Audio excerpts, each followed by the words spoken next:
or learn from your swipes on Instagram. Your brain does what you tell it to do. You're the boss. Tell it. AI is going to be 1 billion times smarter than humans. I would take data points and measurements and on topics like happiness. Gratitude is the ultimate solution to the happiness equation. Mo Gawdat.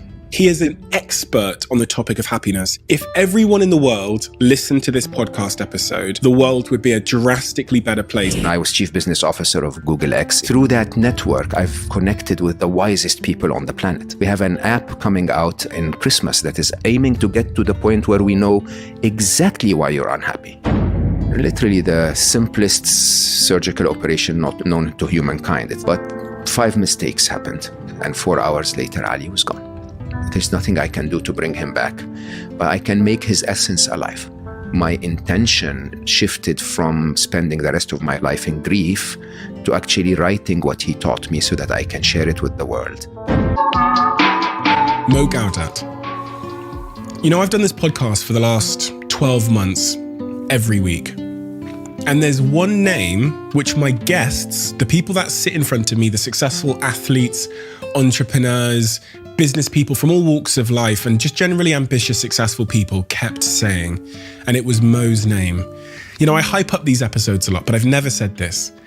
This was my favorite podcast of all time because of the lasting value that I know it will have on my life. I think I cried twice in this podcast episode. Who is Mo? He's a genius business person. So smart in facts that Google made him the head of Google X, which was their special projects division where they do the most crazy, insane things from flying cars to machine learning, anything a genius would be capable of doing. He's also a remarkable entrepreneur. But the thing that will bring the most value to you in this episode, if you listen to it, will be what he says about happiness.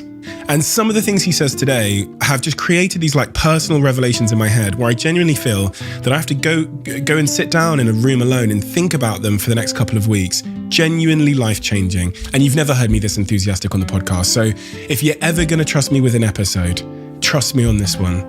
Are you ready? I hope you are. Without further ado, I'm Stephen Bartlett, and this is The Diary of a CEO. I hope nobody's listening, but if you are, then please keep this to yourself.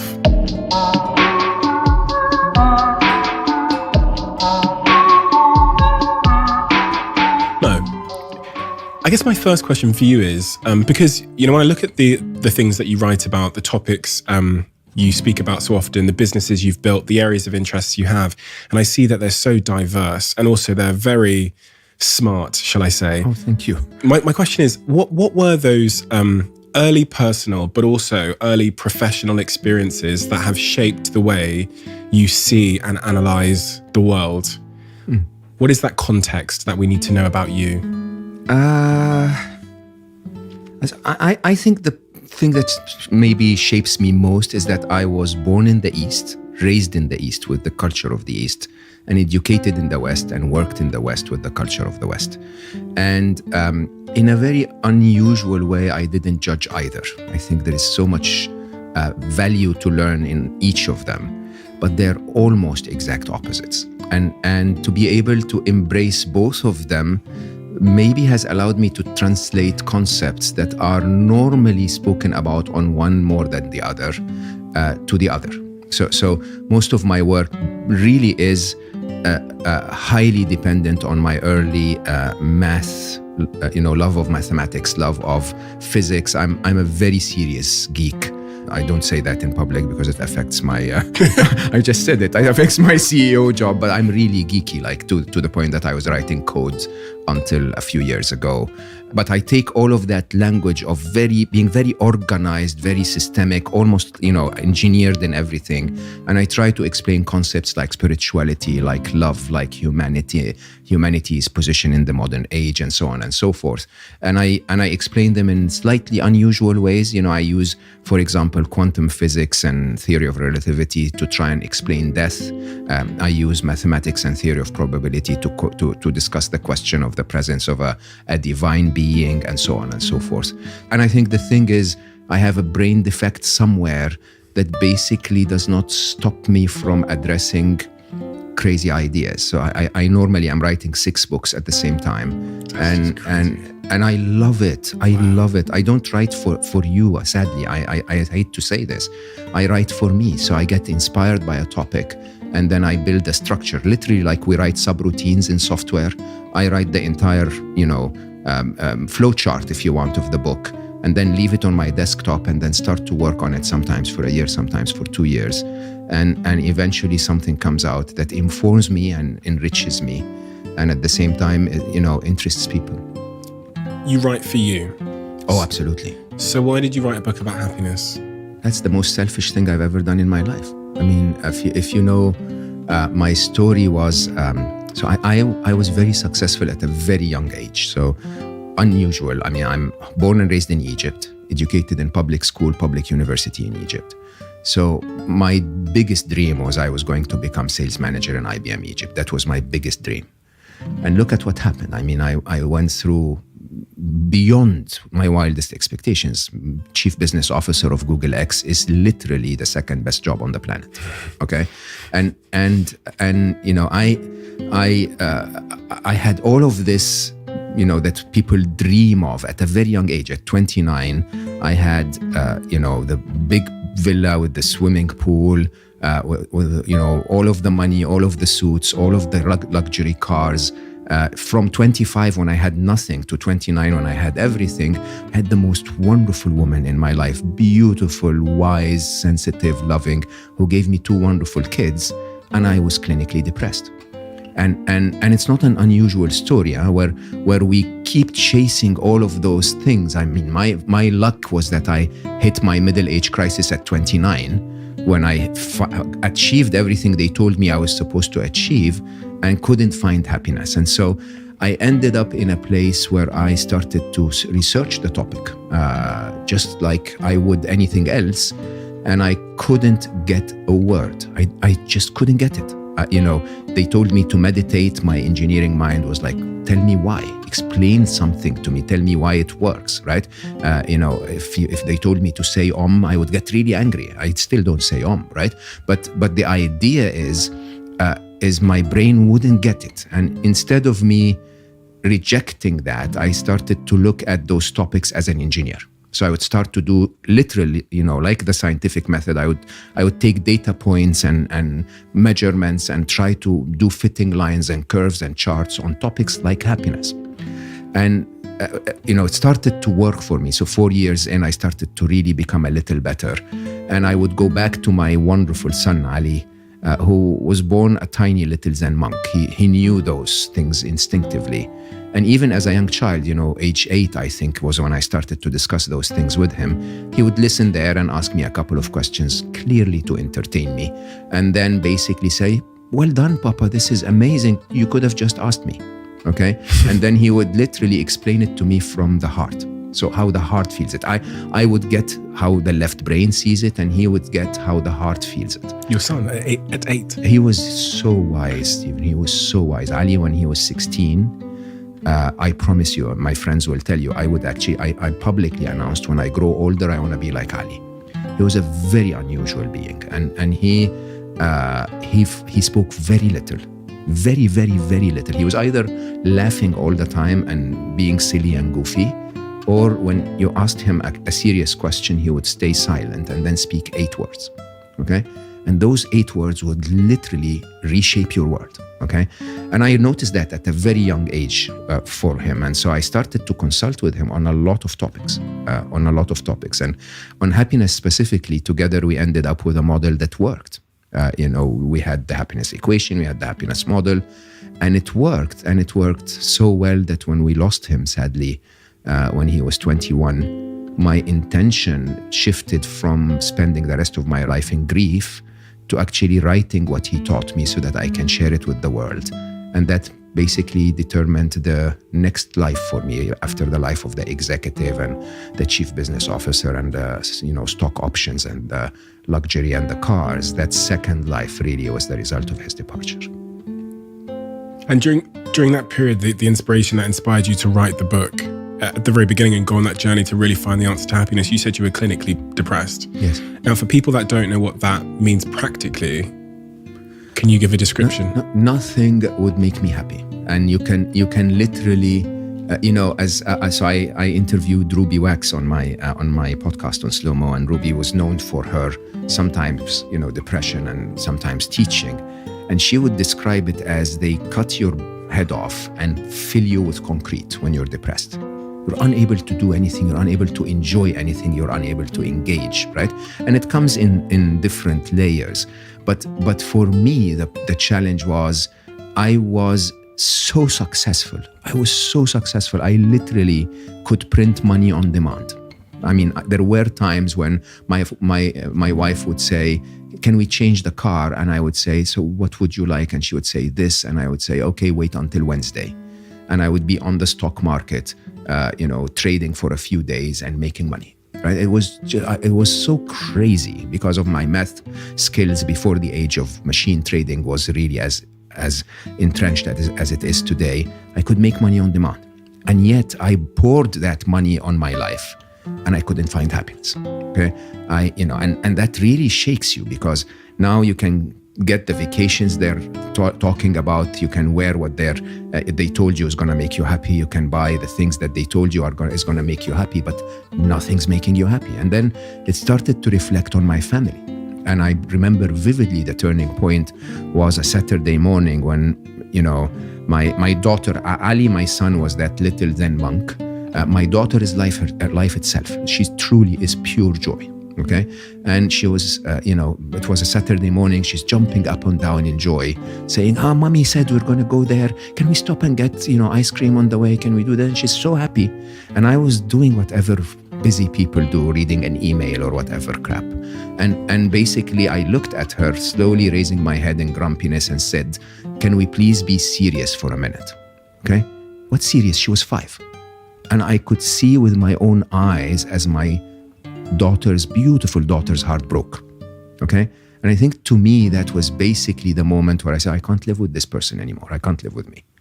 And when you see that, you make that choice. And sadly, most people who are successful, like your audiences, actually wait until that moment happens. When they're old, when they've gone to the point where the good days have passed, the days where you could have actually built that connection with your family or with, enjoyed your life a little more, are behind you, and then they wake up. I was so lucky that I woke up when I was 29. And so you have this idea, as you say there, to write this book and to answer this question that has become so relevant and important to answer in your life. And as you're on that journey and consulting with Ali passes. Yes. No, so Ali left after he trained me well enough. So it's really interesting. I mean, I started my research maybe when he was 6 he was 6, 7, and finished when he was 18, 19. And you couldn't dent my happiness then. I was the example of happiness. I mean, I'm a Middle Eastern, and at the time I used to work at Microsoft. At least through that journey, I used to work at Microsoft, and Microsoft's office was in Seattle.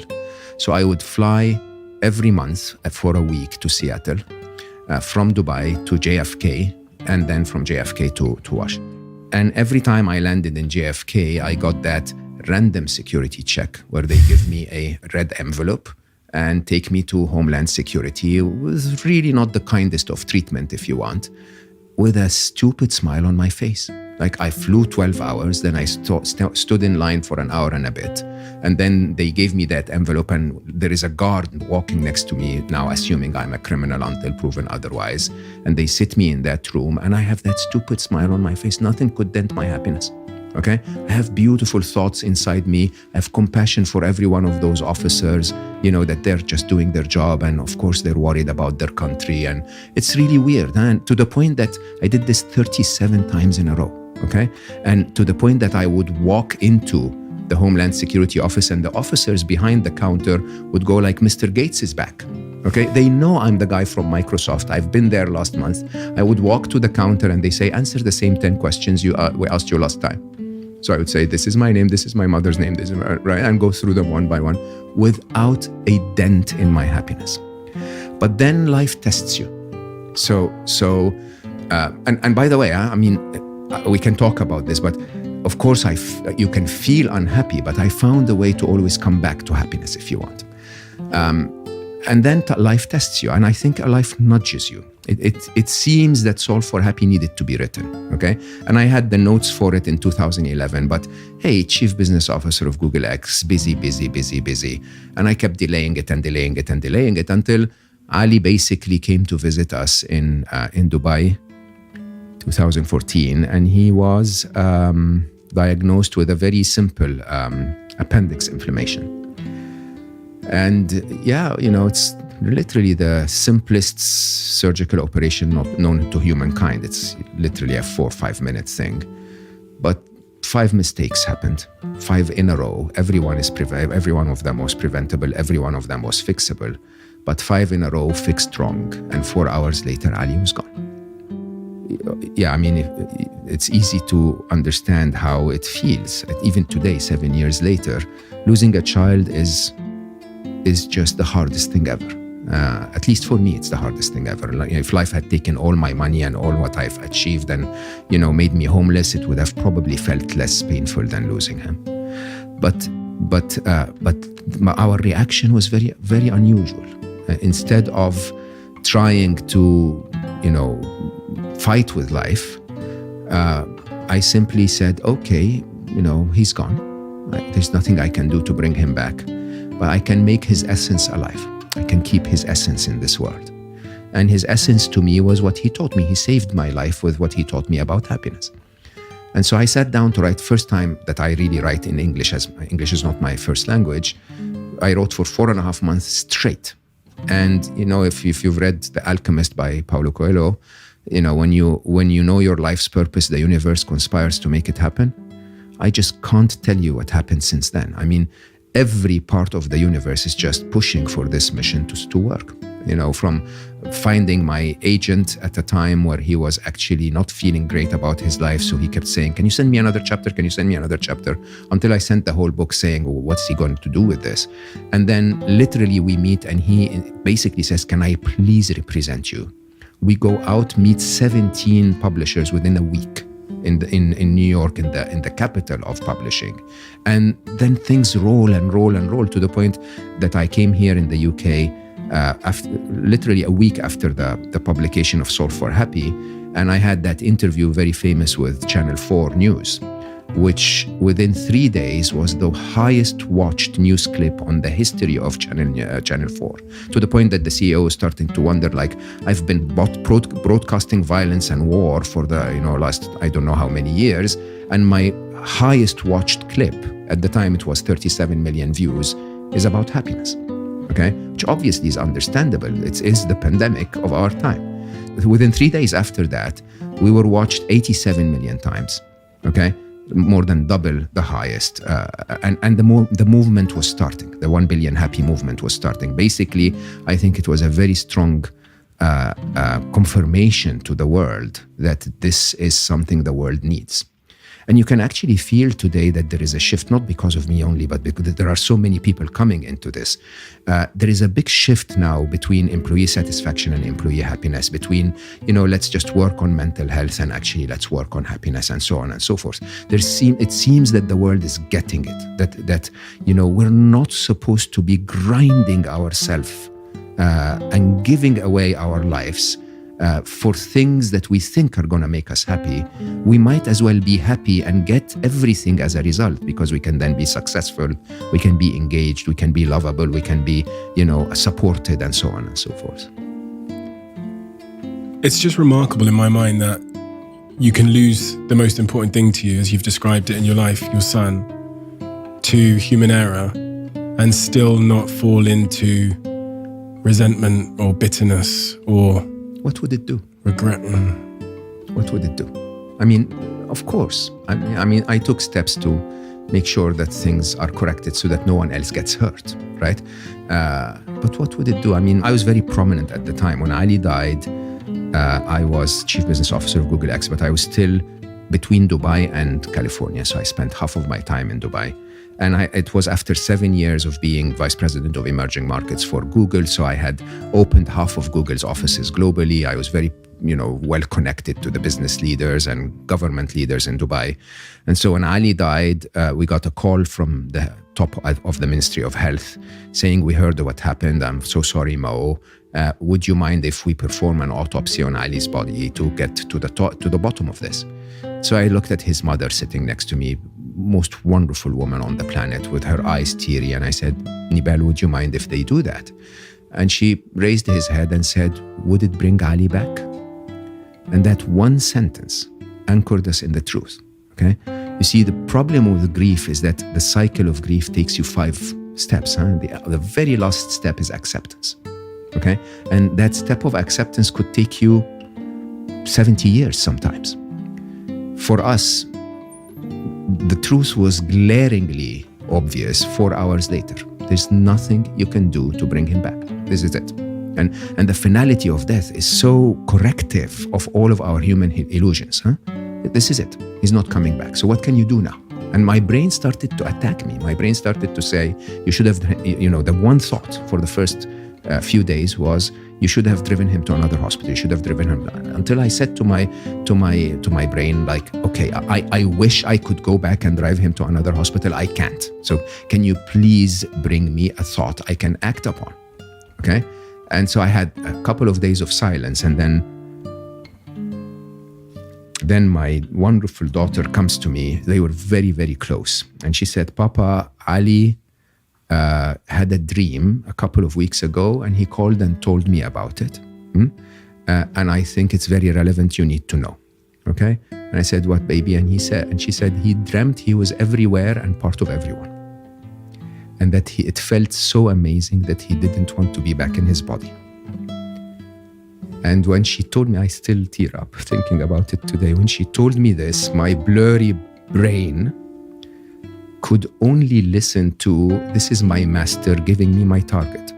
That's the only thing I heard. It's like, make me everywhere and part of everyone. That's what I heard. And at the time I was head of Google. I understood billions. I knew how to get a message to billions of people. So what did I do? I literally said out loud, consider it done. It's done. Okay? And I told you, when I wrote Solve for Happy, it was the most selfish thing you can ever do. I wanted the essence of my son to live on. And so I basically wrote it with the intention of, okay, I'm going to make him everywhere and part of everyone. I'm just going to spread this beautiful essence to 10 million people.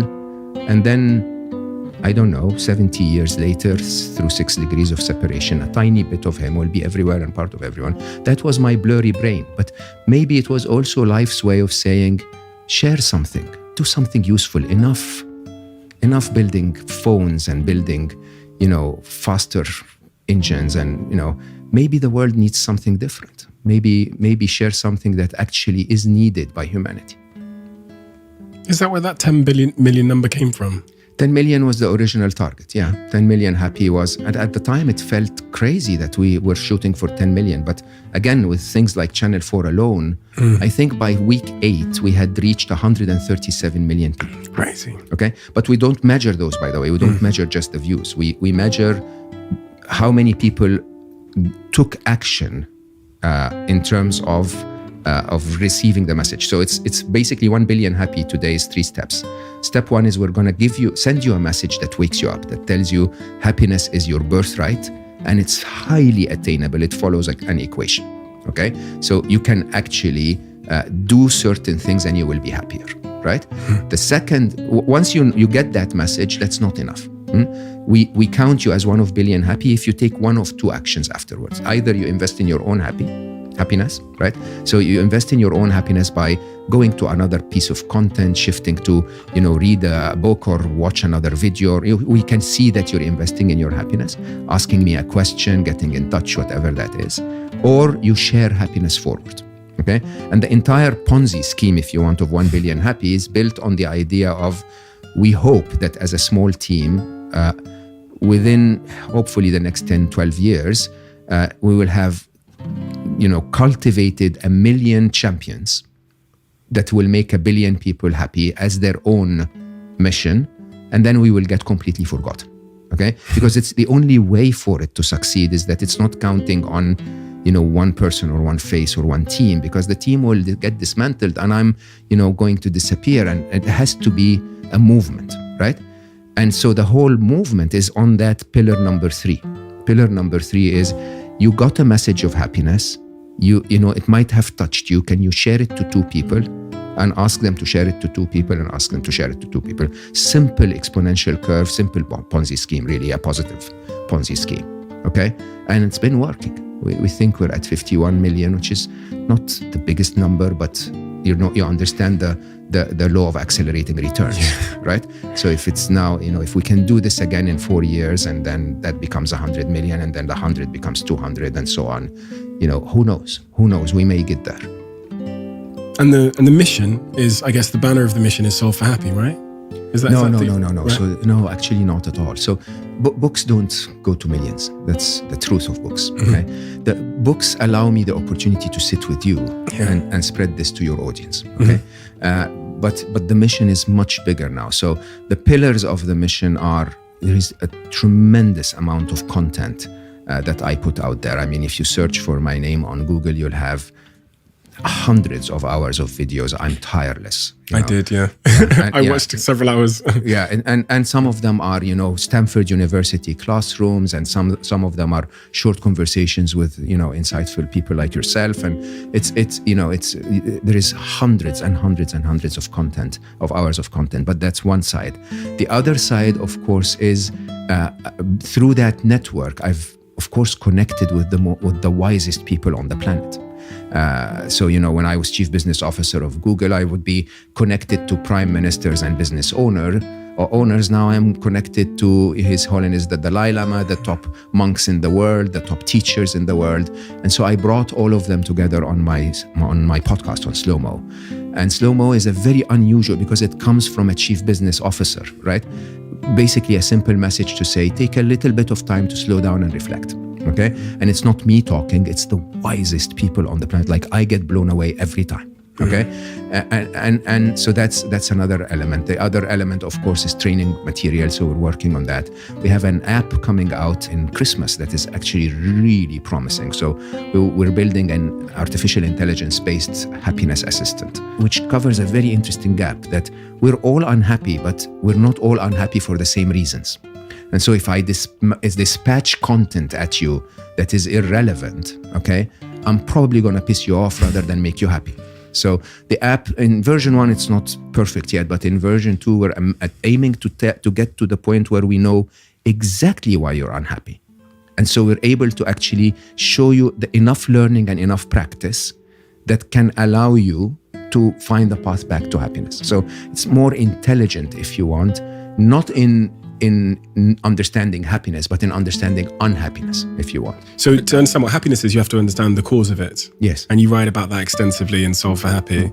So what is the cause of unhappiness as you see it, especially if you're building sort of machine learning applications that are going to, solve, make people arrive at contentment or happiness in a personalized way? We must be able to know what's causing this lack of happiness. Allow me a bit of time to explain it, because it's simple when we get it, but it's not simple to get to it. So happiness is very predictable.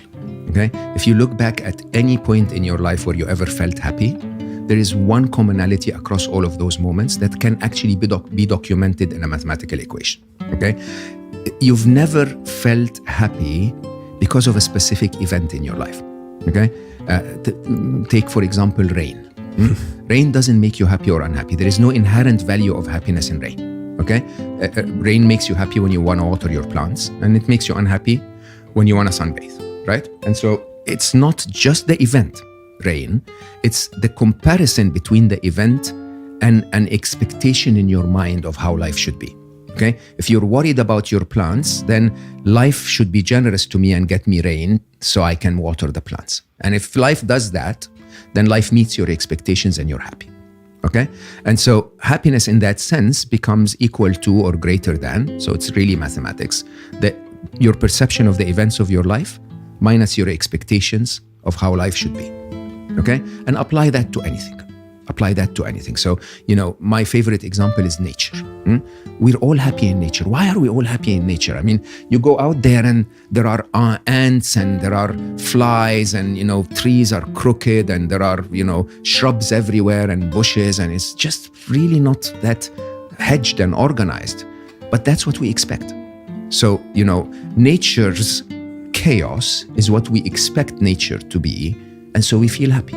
Nobody ever sits in front of the ocean and says, I like the view, but please mute the sound. Okay? You just take it. It's the monotonous sound and the view and the wind and the sun and the whole experience, right?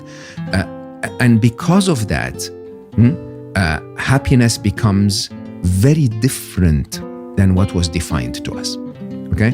What was defined to us is that happiness is found in a gathering at the pub or a party or an activity or some kind of pleasure or fun or elation or whatever that is. That's not at all true. I call these the state of escape.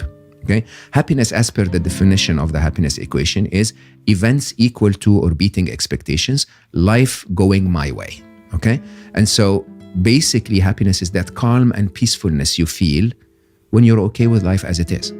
It doesn't really matter what life is, okay? What matters is that you can be okay with it, right? So you take, any example, if your boss is annoying, and your expectation is, bosses are annoying. This is what life is about. They become bosses because they're annoying, right? and so if that's your expectation, you're gonna look at it and go like, I need to learn the skill of managing annoying bosses, okay? And if that's the case, then you're not going to be upset about it. Similarly, anything else, if you look at it, then it's not just the event. It's your perception of the event. So you have a something to influence. It's not just the event. Your partner might say something hurtful on Friday at 4 p.m. That's the event. My partner said something hurtful. At Sunday morning, you tell yourself he or she doesn't love me anymore. Okay? That's your perception of the event. That's not actually the event. The event is something hurtful was said. But your perception of the event is your work, is your brain adding color to it. And then you compare that to your expectations, right? You compared my boss is annoying to my boss shouldn't be annoying. Where did you get that from, right? So we blur the happiness equation. We break the happiness equation because of what I call the 6 and 7. Okay? 6 grand illusions and 7 blind spots. Which are, the 6 grand illusions are basically, call them pathways that the modern world teaches us to navigate the modern world that are illusions, are not true. Okay? Take, for example, control. Everyone knows that to succeed in the modern world, you have to learn to control certain events, right? So you start to believe that the way to succeed in life is to control everything. But the truth is, even if you go down to the basics of physics, that we never are in control. That the absolute design of nature itself, of the universe itself, is entropy and chaos, right? That's the actual design. And so if you try to control it, you're bound to be disappointed. A lot of events are going to miss your expectations, okay? And yes, I'm not saying don't control anything at all, but start to understand that you're going to be selective because you have a finite amount of effort. And by the way, even if you're selective and you try to control everything, sometimes things will fall out of control. Okay? And that should be your expectation. Once you get that right, that was my biggest illusion. Okay? I'm a mathematician, I'm a software developer, I am a physicist, I am an engineer, and I'm a senior executive. It doesn't get worse than that, okay? I'm like the worst, absolute the worst. I used to give my wonderful wife, I swear to you, Stephen, don't judge me. I used to give her a spreadsheet that would tell her when to wash the colors and when to wash the whites based on our average consumption as a family to save the environment. And poor Nibel would actually smile at me and say, sure, baby, I will use this. Of course, and ignores the hell out of me because that's how crazy you can be when it comes to control. Now, these are the illusions. If you live your life through the illusion of control, good luck finding happiness. So 6 grand illusions: the illusion of thought, the illusion of self, the illusion of knowledge, the illusion of time, control, and fear. Okay? Now, that's one side, and that disrupts your your entire view of what to expect from life, because you're expecting life to behave through a lens of an illusion. The other side of it is what I call 7 blind spots. Okay? And the 7 blind spots are not really defects in your brain. As a matter of fact, they are the very design of your brain. Okay? Your brain is designed to tell you what's wrong. Okay? It's not designed to, if a tiger shows up right here now, my brain has no use whatsoever in telling me, oh my God, look how majestic that animal is, right? Yeah, it's a beautiful animal, but my brain will say we're gonna die, okay? And we're gonna die is the idea that basically makes our brain constantly look for what's wrong, blur the events of life. You ask a mother, and she will say, oh, my daughter's been sick all winter. No, she just had 2 episodes of flu, 3 days each. But to the caring heart of a mother, that needs to be exaggerated to. The exaggeration is one of the blind spots. Your brain is trying to get you to take action, so it pushes you. It pushes you by exaggerating the event a little bit, so that you jump in and take action. And accordingly, the event you're comparing the wrong event to the wrong expectation, and the happiness equation falls apart. Under all of this, you're inferring something which I think will annoy a lot of people, and that is that happiness is a choice. Oh, totally.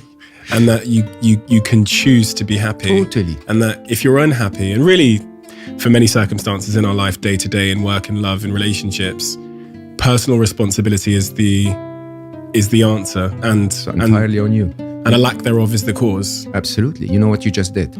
You've just lost us 8% of the audience. I know. Do you know why I know? Because I did a tweet one day about this, and what my tweet was, there's like a mental model, but there's a reframing that I think has brought me happiness, which is when something happens to me, I used to, like many people, say, X thing that happened has pissed me off. Yeah. And just by changing that sentence to I've pissed myself off because of X thing. Absolutely. And I tweeted that, I was like, try it, just like reframe it and take personal responsibility for how you're feeling. And in the comment section, everyone was like, nope. Yep. People don't like the idea that they have control over their emotional responses. So when I write books in general, I write them like software. So I issue a beta version, okay, and I get 270 people. I don't know why 270. I heard that's fascinating. Yeah, I get 270 people to read it on Google Docs. So I give them editor privileges, so I can actually edit the text, right? And then something fascinating happens. They edit the text, and then others edit what they edited. Okay, and there is a conversation happening, and basically it takes the book to its best possible version, if you want.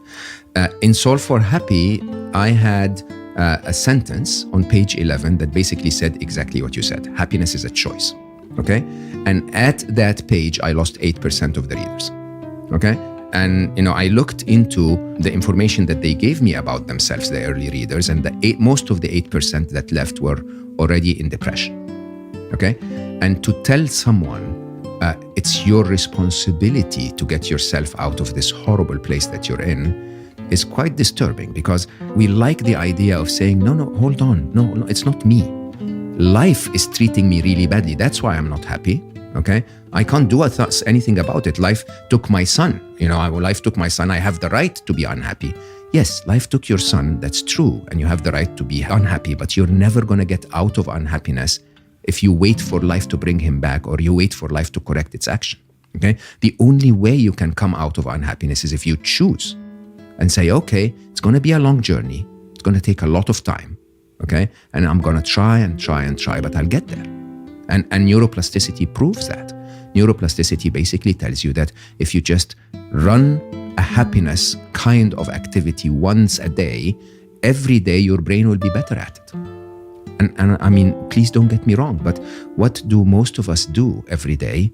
We watch negative news, we swipe on toxic positivity, and we're just drowning ourselves in negativity. And then what happens? What happens is we become really good at being negative. We become really good at finding what's wrong with life. We become very good at, getting pissed off with the prime minister, right? Because it's an activity we do on daily basis. So your brain goes like, this must be important for her or him. Okay, I'm just going to make sure I have the neurons aligned around that. And so we're basically configuring our brains to be unhappy. I have not watched a horror movie for 15 years. Really? Yeah, you know what that means? I have not had a nightmare for 15 years. Not a single one. Okay? I have not watched a violent movie unless really badly recommended to me because it has a good message in it. And I watch Michael McIntyre every night before I sleep. I love Michael McIntyre. Who's going to get me to say hi to Michael McIntyre?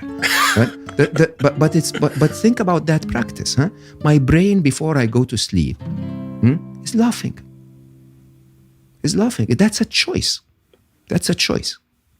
And that is the kind of neuroplasticity that we need to shift. You know, if you go to the gym and lift weights every day, you're going to look like a triangle. If you squat every day, you're going to look like a pear. Okay? The same is happening inside your brain. You just don't see it. If you're constantly watching, news media, right?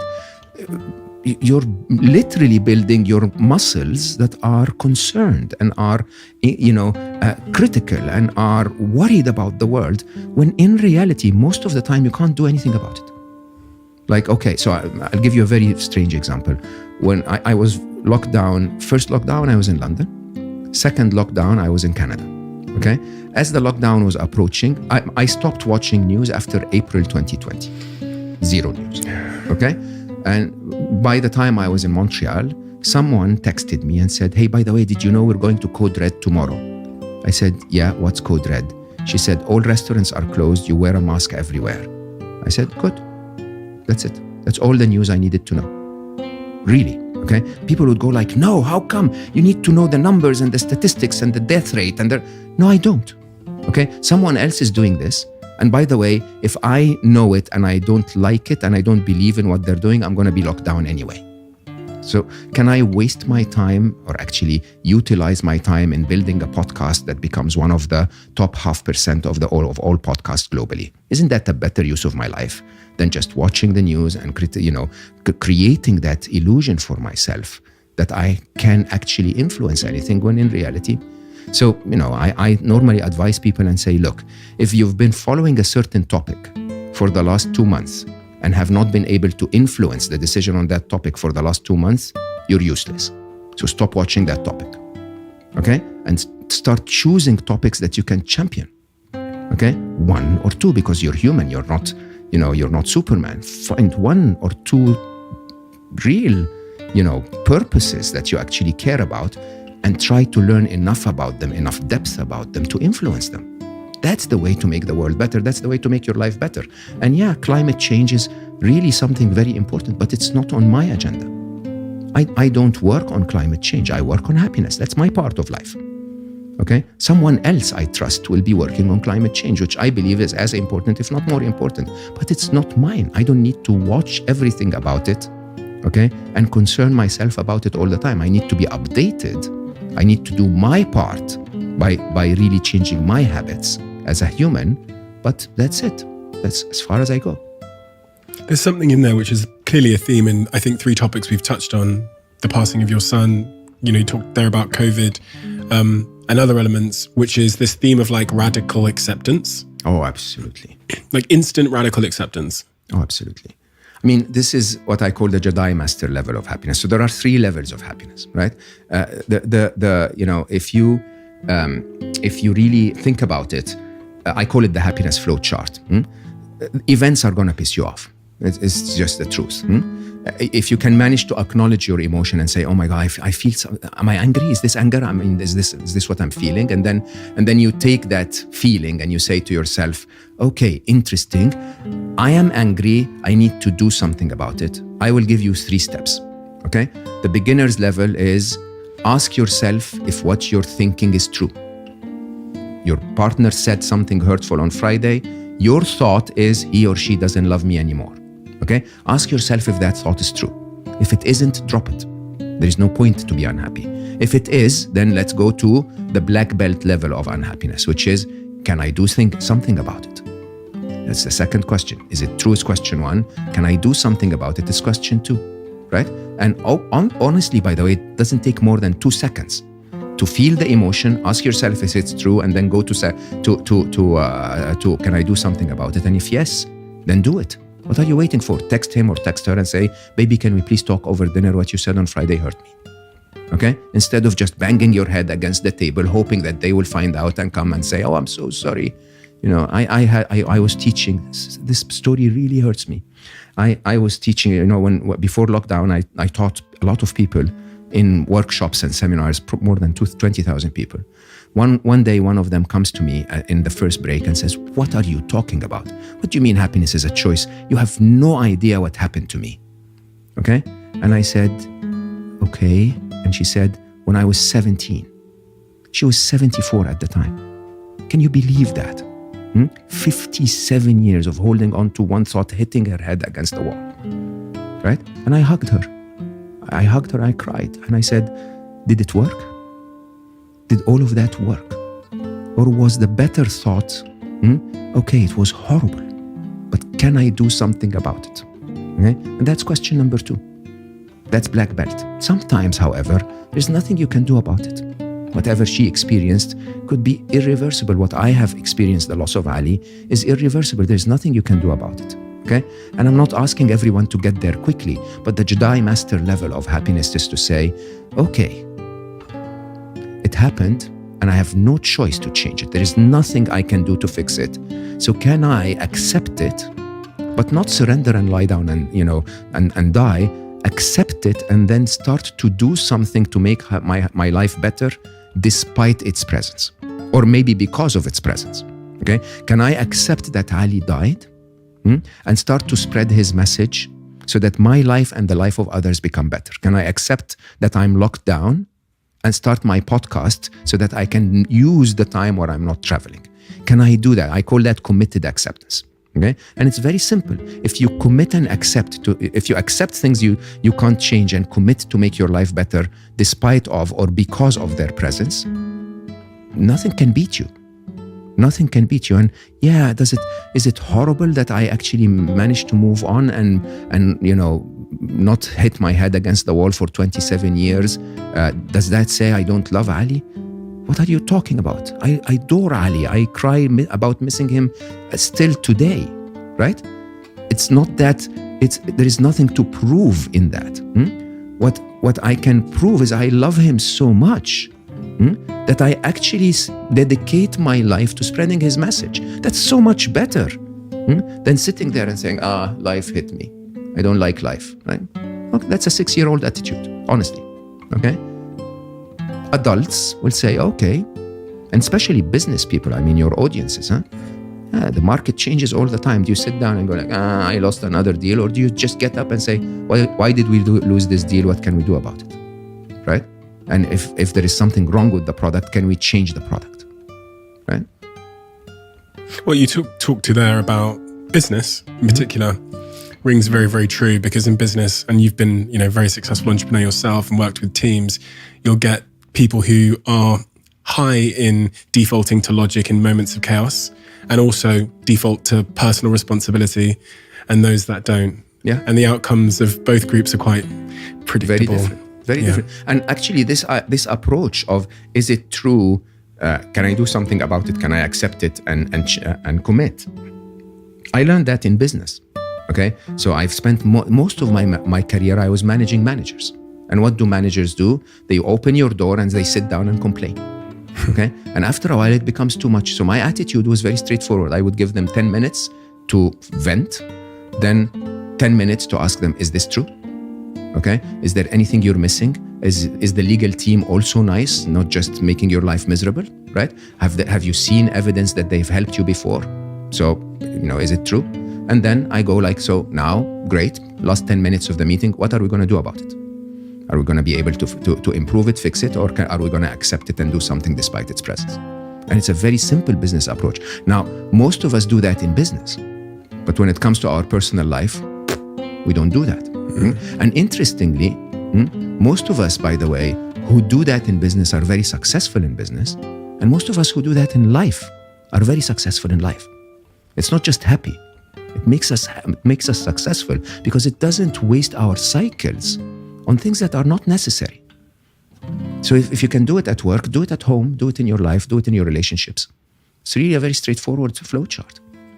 You talked about, when you were talking about the chatter that arrived after Ali's passing, and it was telling you maybe you should have driven him to another hospital, maybe you should have done this, and you could have done this differently. That is, everybody has that chatter show up in their minds at certain points, which seems to be, not necessarily your best friend, and is sometimes suggesting that you should do X, Y, and Z, which would probably be destructive. What you said following that is that you almost disassociated from it, and it wasn't you. You're almost describing it as if it was someone else in your head. Absolutely. I call my brain Becky. Yeah. You call your brain Becky? Yes. Yeah. Talk to me. So Mo and Becky is Becky. a third party. Yeah. Becky is not me. Okay. So think about it. It doesn't take a lot of logic. Again, it's one of the illusions of the modern world. The illusions of the modern world, basically, we glorify thinking so much that we think that the voice inside our heads telling us what to do is us telling us what to do. If it was you telling you what to do, why would it need to talk? And I think really you need to think about this. And there has been, research in this since the 1920s. And Lev Gawdat, I think his name is a Russian Nobel Prize winner in the 1920s, basically won the Nobel Prize because he observed that the voice box, when you have that internal dialogue in your head, is moving ever so slightly, like it does when you speak out loud. Okay, and so MIT proved that. Actually, 2007 there was a wonderful MRI study where they put participants in MRI machines, give them word puzzles, and the participant problem-solving areas of the brain would light up for as long as it takes to actually solve the problem, and then that would shut down. So no more problem solving, but the participant still not aware of the answer, and the speech association area of the brain would actually light up for up to 8 seconds. And then you would know the answer. Then the participant would know the answer. Okay? So literally your brain solves the problem and then takes up to 8 seconds to turn it into words to tell it to you.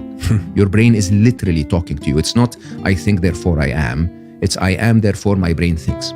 Now, the interesting challenge we have in the modern world is this. Nobody wakes up in the morning and tells themselves, I pump blood around my body, therefore I am. Okay, the biological function of your heart is to pump blood around your body. Okay, yet we think, I think, therefore I am. I am that voice in my head. Now, simply if you realize that this is just a biological organ, okay, and the biological product of your brain is thoughts, and the currency of the brain is words, because the only building blocks of knowledge you have since you started to speak is words. Okay, and so accordingly, what your brain is doing is it's analyzing the world around it and presenting ideas so that you can choose. Now, if you think that those ideas are you telling you what to do, then you're going to obey.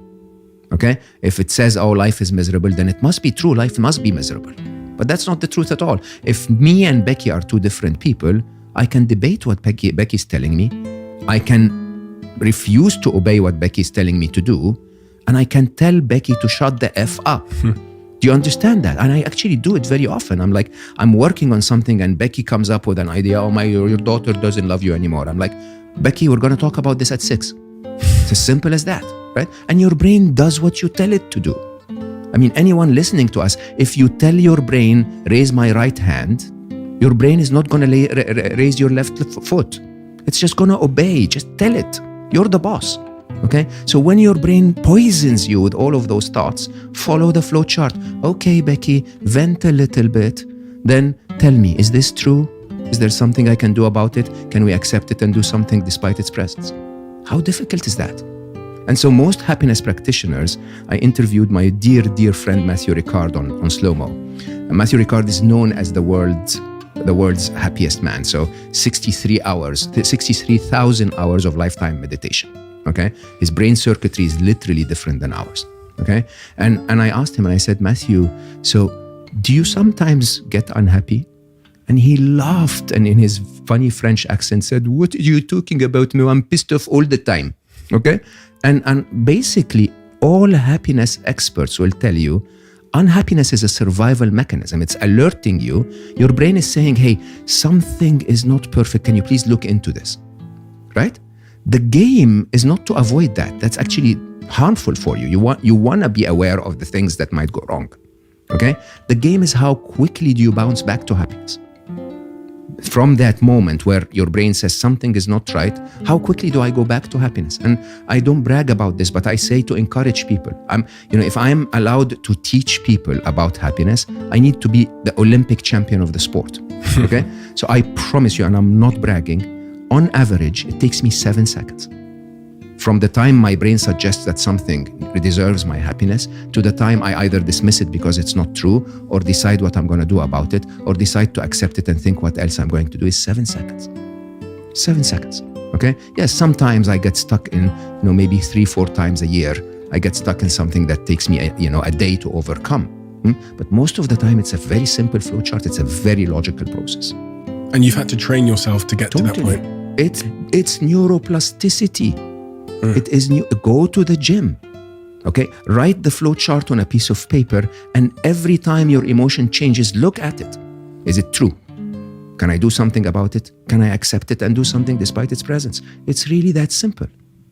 And you talk a lot about, one of the illusions you said there was time. Oh, I love time. And the importance of presence.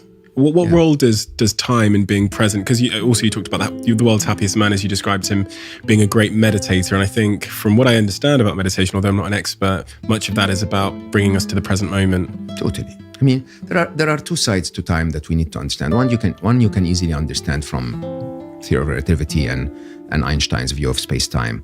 Anything you know about time is not real. As a matter of fact, nobody has a clue what time is. Okay, and we have to accept this, that the illusion of time in the modern world is because we've managed to control what we've measured. Okay, we're measuring mechanical movements that sort of hint to time, to the passage of time, and we now can show up on time and have an interview that we can measure is like an hour and a bit, and so on and so forth. But time itself, we don't know. Okay, the only understanding we have of time is that we're being propelled forward through space-time along the arrow of time. Okay, and that every slice of space-time, we're standing there in that slice, only living here and now. Okay, you've never ever lived yesterday. Do you realize that? When you lived yesterday, it was called today. You're never going to live tomorrow. When you live tomorrow, it's going to be called today. Okay, it's always right here and right now. And I did an interesting analysis in Solve for Happy, where I listed down the majority of human emotions and plotted them across where they are anchored in time and across if they're positive or negative. Okay, so you take an emotion like regret. Regret is anchored in the past. It's about something that happened in the past and it's negative. You take something like anxiety. Anxiety is anchored in the future. It's about something that might happen in the future and it's negative. Okay, the majority of negative emotions are anchored in the past and the future. The majority of positive emotions are anchored in the present moment. Okay, if you're here and now, there's absolutely nothing wrong.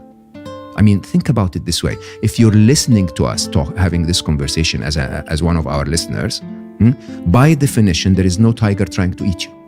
The reality that, which is really shocking, the reality that you can feel unhappy about something in the past and the future is in itself evidence that now is okay.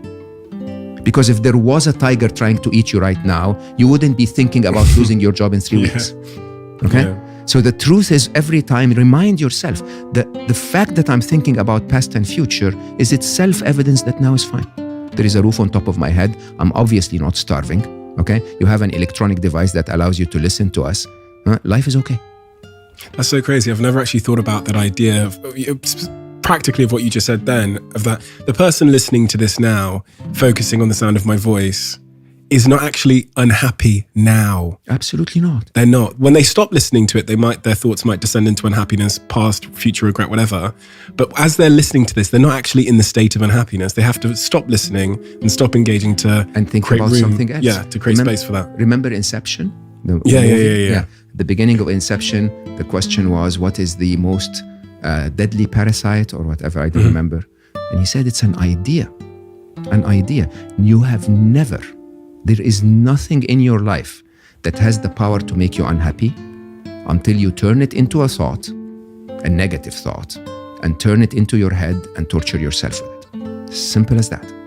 Okay? If you're locked down and you're at home and you have food and you have shelter and you're not sick, and hopefully none of your family and loved ones is sick, okay?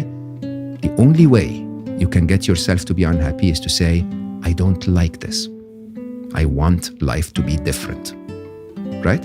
And that's not gonna change life, interestingly, that thought, right? But it's gonna change you and make you miserable. It's the only way you can make yourself unhappy. You just lost another 8% of our listeners. Yeah. You have a yeah. Hopefully we'll get 8% more somewhere else. You have a tattoo on your back. I don't. Ali Oh, did. you don't. Oh, Ali did. Was it Ali about? Oh yeah, the gravity of the battle. Gravity of the battle. Could you explain that to me? I found that really amazing. It's the last thing he told me. Can you believe that? So Ali had a tattoo on his back that read, "The gravity of the battle means nothing to those at peace." Okay, and you would wonder why? Because he lived a life of ease and luxury in general. I mean, even though he always forced himself to go to he had those journeys where he would go and literally walk across the villages of America with no money, just to live the life of the people. The real people, if you want. He would go to, it was very unusual. Anyway, his tattoo said, "The gravity of the battle means nothing to those at peace." And it was the very last thing he told me, because basically he was wearing those scrubs, and you know how the scrubs are open at the back, and he was lying on the operating table, and then they were fixing something, so he had to sit up. And I could read the tattoo was the very last thing he told me before he went into the operating room. And yeah, it's quite interesting when you really think about it. Of course, life is full of battles. Life is not supposed to be easy. You just understand that, huh? Think of life as a video game. If it was easy, it would be boring like hell and you would learn nothing at all. Okay? Life is supposed to have a few difficulties on the way. But some battles are much harder for you than they are for me. And many battles don't even shake those who are at peace, right? And the question is, how do you find that peace? How do you find that feeling of, it's okay, it's just another battle. It's just, I've won every other battle so far, and the ones that I've lost were the best thing that ever happened to me. How can you get that straight in your mind? Because then suddenly, when the next battle approaches, and I promise you there will be a next battle approaching, okay? You take that battle with complete peacefulness. You basically treat it as one more twist on the game controller where you can actually affect your life and make it better, and then wait for the next one, and then another twist on the game controller, and you can do better. It's a very stoic approach to life. But it's so spot on when you think about it. I was reading something you said, which really did make me pause for a second. And it said that, correct me where I'm wrong, because I don't want to mischaracterize what you said, but you were saying how basically nobody regrets their battles. Like basically nobody would reverse history and undo the hard thing they went through. And I sat and reflected, and I thought, but all my guests that come here and sit in that chair and all the things they've told me about.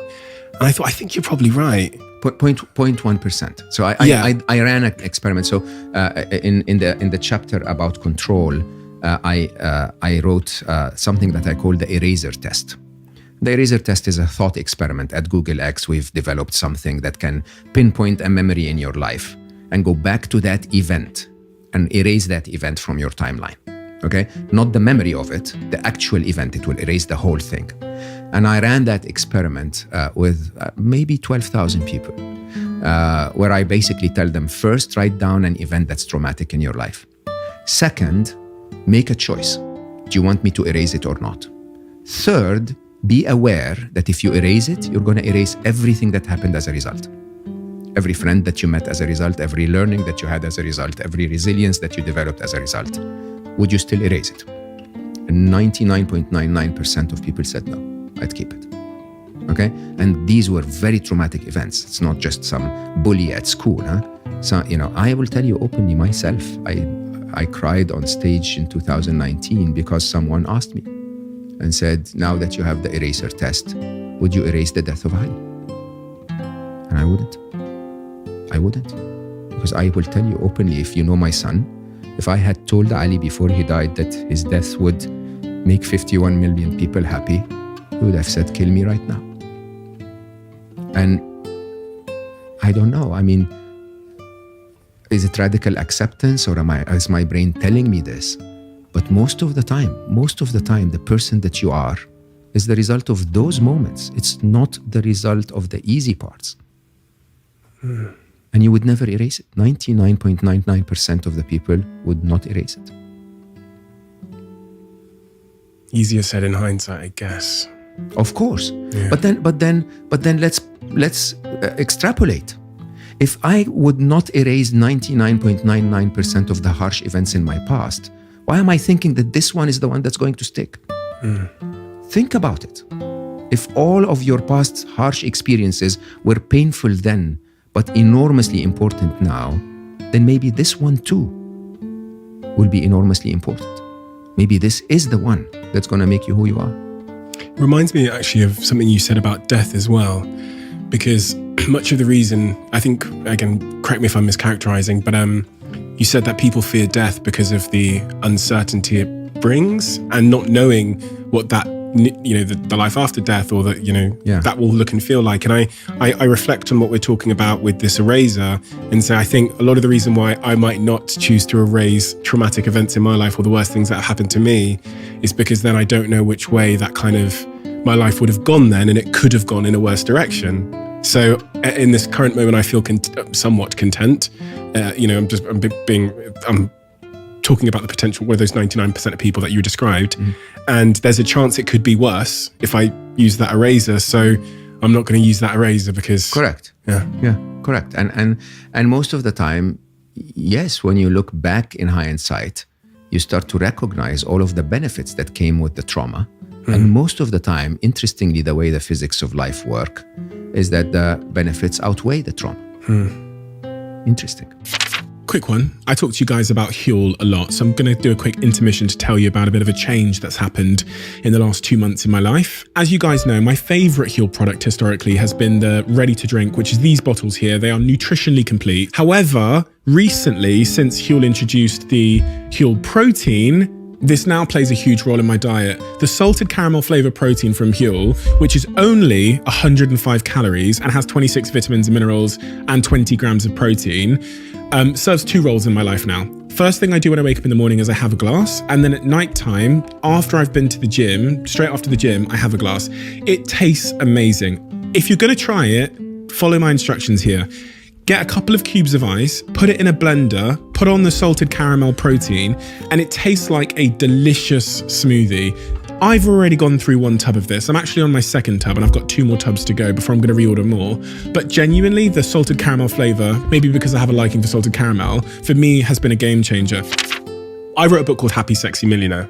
Nice. Because it was because I was an 18-year-old kid that because of all the insecurities from my childhood, being the only black kid in an all-white school, parents were broke, but everyone else around me was rich. So it creates this cauldron of like insecurity where you want to fit in, and then it leads you to the path of thinking that money and material possessions will be the thing that makes me fit in. So I go off on the path to try and be this happy, sexy millionaire. Of course, 25 years old. Range Rover Sport sat outside. I'm a multi-millionaire. Big successful business, 6-pack, all these things. The day our company IPOs, it's worth 300 million. And just this total anticlimax, which almost sent me into and I'm like, where is the marching band and the confetti? Like, where is it? 18-year-old Steve promised me that. And so now I reflect, I look forward and think, well, I need to be careful about some of these ambitions I have, because I don't know whether that's the insecurity defining the path, or if it's my sort of these are intrinsic things that will make me feel content. So my question is about, how do I know if my ambitions, how do I reframe them now to make sure that they are leading me to a happy place or a fulfilled place, and not just scratching some unscratchable insecurity? That's so interesting. Did the sexy girlfriend make you happy or make you miserable? Miserable. There you go.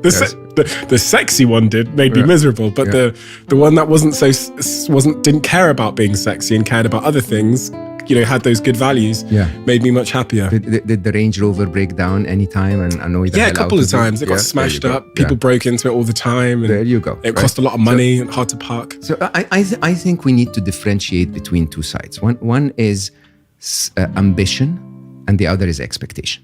Okay? So have any ambition you want.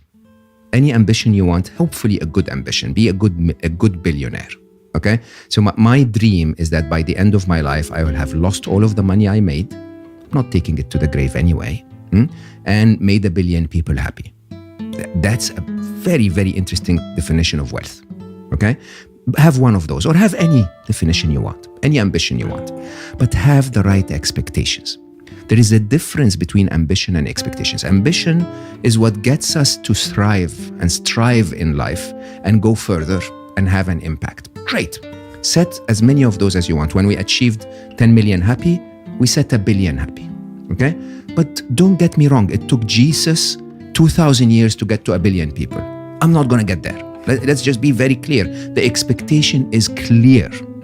My expectation is that my best dream is that I will energize enough people to take the mission forward. Okay? And that's my expectation. So you know what my expectation is today? My ambition is 1 billion happy. My expectation is that those listening to us are happy.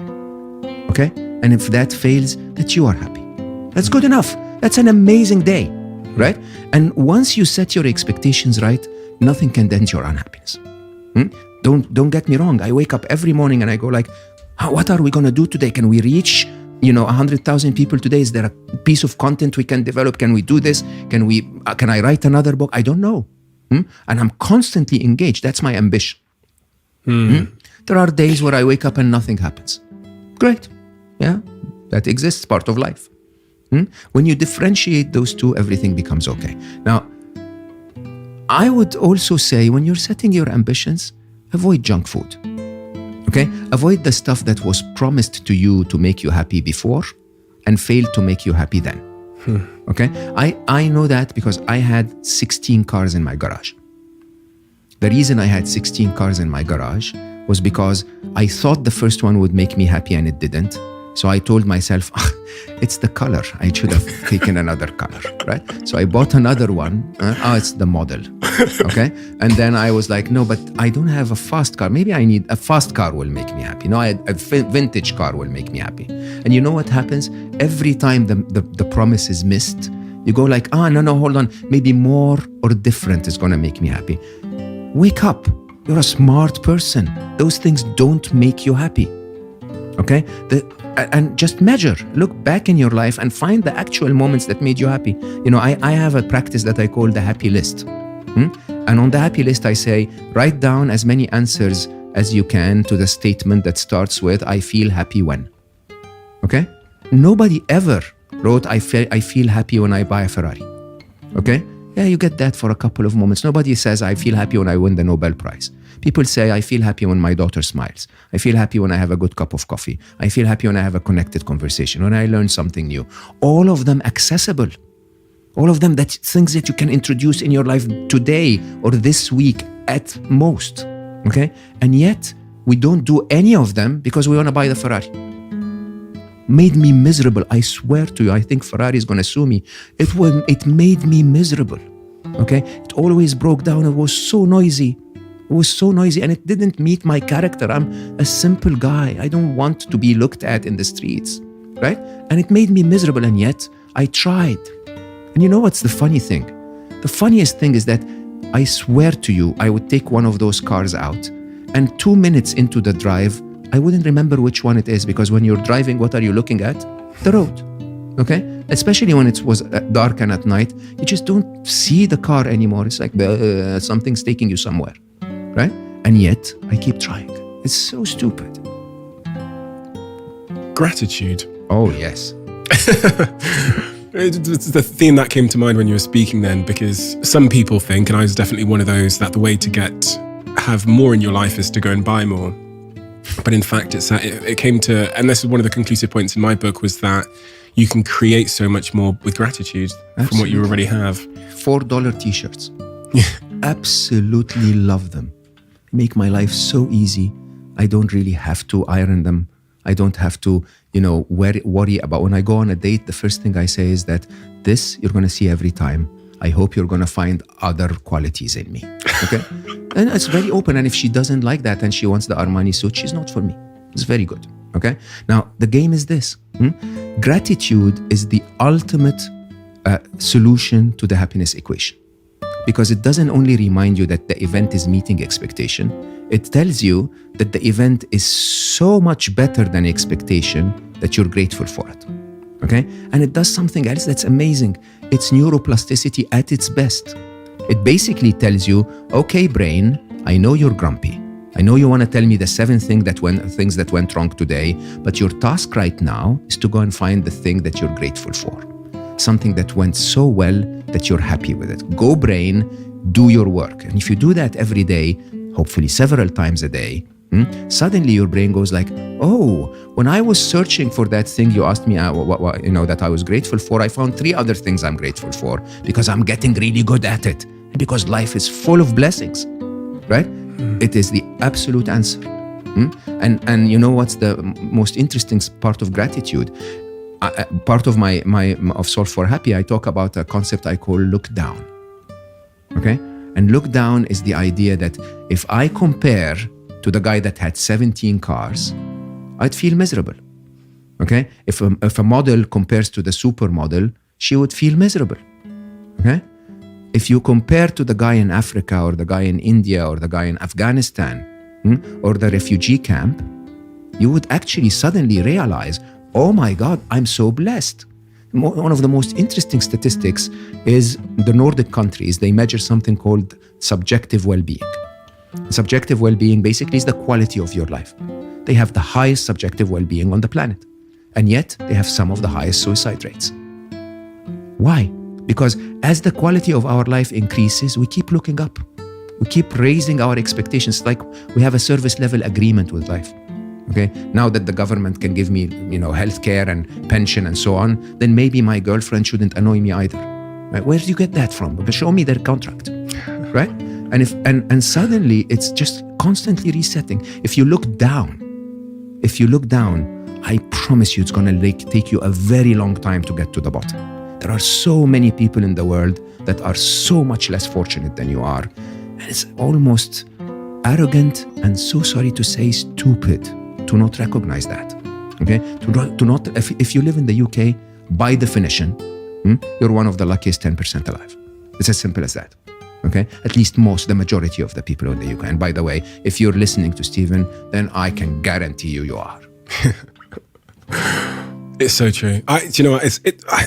I've never really. So I thought this idea of practicing gratitude was kind of some like fluffy, airy-fairy thing. And then over the last, I'd say 3 years, when I reflected on the moments when I'm just alone and I get overwhelmed to the point where it's like slightly emotional, usually sometimes by music or whatever it might be, I can genuinely make myself overwhelmed to almost the point of tears with gratitude. Absolutely. And I did it last night. I was in my bedroom and I was walking through and I posted on my Instagram. I think I posted blessed, grateful and enough, just the 3 words, because I have that sometimes, this overwhelming feeling of like, so lucky. Yeah. And we're so lucky. And you know what? That is a choice. That was a choice to have those thoughts, totally. About like, enough, I have everything I need. And to be quite honest, way more. And to be fair, I always have. Before the money, I've always been enough. Totally. And it was society's attempt to convince me that I wasn't. $4 t-shirts. How many of those can I buy? You think about it. And yet some of us waste an entire lifetime trying to get more Armani suits. Why? Because of the matrix, whatever they call it. Absolutely. So you're smart. You're so smart to be able to make the money to buy the Armani suit. And yet you're still a sucker for the people that are, for the eyes of the people that are going to think of you as more than you are because you're wearing it. Seriously, I mean, if it pleases you, by the way, nothing wrong with being fashionable and beautiful and taking care of yourself. Absolutely. But if you're doing it for the ego, what does that say about you? You're so freaking successful and you're still, expecting that people will value you more because you're wearing a suit? I don't know. There's something you said as well in that exact point, but also on your previous point about going on these dates and saying to the young person or the lovely person you're on the date with, listen, this is a $4 t-shirt and I'm going to wear it a lot. So if you don't like that. I wear 10 of them. It's not the same t-shirt. Okay, so I have 10 of them at any point in time. Yes, Don't spoil my reputation here. I was going to say, well, you know, It's it's the very same look. similar to the one you were wearing. There's 3 pairs of jeans and 10 black t-shirts. You said if she's okay with that, then in fact she's actually not the person for you. Absolutely. And actually trying to forge a relationship that is on that basis would probably lead you to a not so good place, because your life would Absolutely. become a hamster wheel of Yeah. valuing that. Yeah. So conditional love. You talk about this concept of conditional love, and I don't necessarily know what you mean, because I didn't get the full definition. But what is conditional love, and what's the danger of it? Conditional love is I love you because we're having this conversation and it's going to go to tens of thousands of people. Thank you. Okay. And yeah, but that actually ends if it doesn't go to tens of thousands of people. You know, I love her because she's cute and she makes me laugh. Unconditional love is real love. Okay. Unconditional is I love my son. He pissed me off when he was young. I loved him. He taught me when I was young. I loved him. You know, he left me and caused me pain when he left. I mean, it's not his choice, but, you know, and I still love him. He's not even part of this world and I love him. There are no conditions for my love. There are no conditions for my love for butterflies. Okay? I love butterflies, even though there are none in this room. None of them is entertaining me. You know, I just love butterflies. It's just a feeling that I don't understand. I can't explain with an equation, and it's always there. Okay? And it's the only kind of love that makes us happy. Understand that. All of the other kinds of love are anchored in conditions. Anchored in what? In expectations. Okay? And anything you anchor in expectations, sooner or later is going to change. If you love her because she's beautiful, sooner or later she's going to grow a little older and someone else will be more beautiful. What are you going to do then? Okay? If you love him because he's your business partner and making you a lot of money, what are you going to do when things go a little difficult? Okay? And the idea is, when you go to unconditional love, something amazing happens. Suddenly you're in control, because the joy of unconditional love is to give it. There are no conditions. You're not expecting anything to, you know, conditional love is reciprocity. Hey, I'm going to love you for this, and in return, you're going to do this for me. Okay? And of course, the other side of it is the ego of love. It's like, I'm lovable. I'm going to create the conditions for you guys to love me. So look, I'm lovable. Well done, Mo. Right? You've created something amazing. You should be proud of yourself. None of that matters. All of that gets you. Of course, romantic love is wonderful, and you know, the love of partners in business. Yeah, beautiful, fun, wonderful. Huh? If you want to get to the core of unshakable happiness that comes from your love, learn to love beyond conditions. And if you can learn to love beyond conditions, promise you, the world will love you back without conditions. So the days when you're not at your best, you're still going to be loved. Romantic love. Let's take a pivot there then. Oh, man. Before we started recording, we talked a little bit about the modern world of dating and how difficult it is because of the way the world's changed and, you know, the battles with romantic love. You know, I know you were in a relationship for a long time. Yeah, 28 years, yes. And then back on the dating market? Yes, not doing great. Not doing great. No. You were with someone for 28 years? Yes. I'm like 28 years old. I know. That's a staggering, you know. Oh, she's an amazing woman, and we're still best friends. She's still, in my eyes, the best woman that ever existed, and I think in her eyes, I'm the best man that ever existed, and I think it's a beautiful, beautiful, beautiful connection, and it's doable, and it's actually, if anyone needs to experience that once in their life. Do you know what question I'm going to ask you? No.